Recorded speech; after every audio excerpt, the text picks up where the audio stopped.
Welcome back to Crossroads. We featured Gilead Ministries on the show in the past, including the car show. But today the director, Bill Sparks, is here to tell us about what's coming up this spring. Thank you for being here, sir. Yeah. So just before we get started about the opportunities, tell us a little bit about what Gilead Ministries is for this community. What's the kind of the background, the story of Gilead Ministries? We started in '99, but the best way to describe what Gilead does is a little story out of the Galveston, Texas newspaper about Chippy the parakeet, favorite pet of a lady there. And as a result of her sweeping his cage one day and the phone ringing, Chippy unfortunately became a victim of the vacuum cleaner.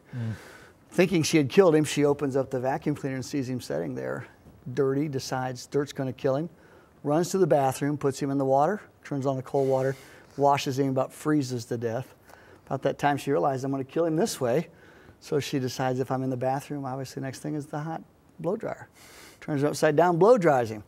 The gentleman who did the story called back a few days later and asked about Chippy and said, well, he doesn't really sing much anymore, just kind of sits and stares, but he's doing okay. Well, Gilead's like that. People go through their life, sucked into circumstances they didn't ask for. As a result, the cold realities of treatment, hair loss, family strife, financial difficulties. Gilead comes back into that life as a result of what they're facing and helps to return that song to their life. That's really, it kind of describes Gilead. It's the best way to understand it. So many of those kinds of things are what people can do. Well, this spring coming up, we want to talk about ways that people can be that life-giving force to people. What are some things you're looking for? Well, I can tell you what brings a song back to a cancer patient in the springtime, and that is when there's leaves laying all over the place and sticks and all kinds of things, the grass starts growing faster than they can imagine. Those type of things need to be taken care of. When you're taking chemo, you don't have the energy for that. And so those are great opportunities for us to be able to say thank you to them for letting us serve them, and then being an opportunity to say something special to them about the love that we have, especially the love of Christ we want to show them very practically in those situations. So you've got a network of people that just come to you and people say, these have needs, and then you match those up with volunteers? Yeah, matter of fact, our goal actually is to take people's passions and connect them with the needs of these cancer patients.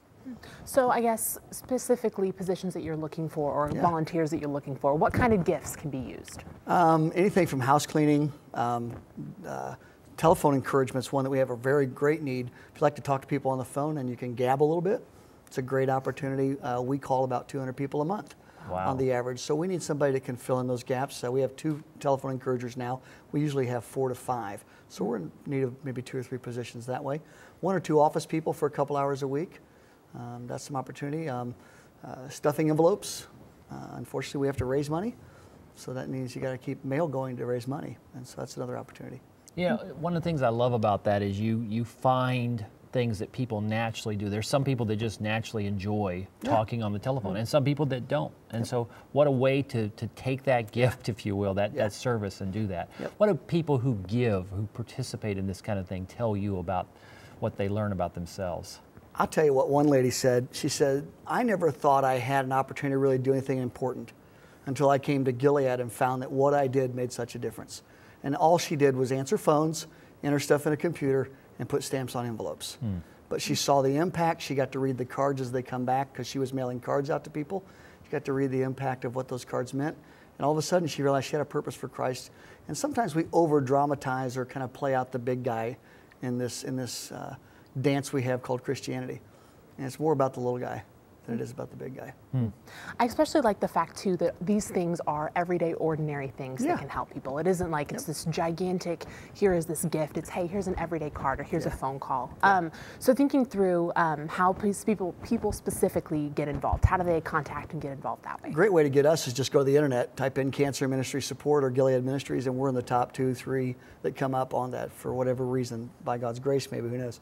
And then through our website you can contact us. There's a way to email us from there. Or you can call us at our office, which is 664-3734 here locally. So we're actually going to put that on the screen if you want more of that information or you want to volunteer. Again, Bill has given you just a brief sampling of what's available, but call them up 664-3734, 664-3734. And as you said, just type in Gilead Ministries. Or even cancer support, and the website will come up. What a fantastic, great thing. Well, thanks for the opportunity to share it. Thanks, Bill. Thanks for telling us, every person has a way to serve. Yeah, absolutely. And they can do it.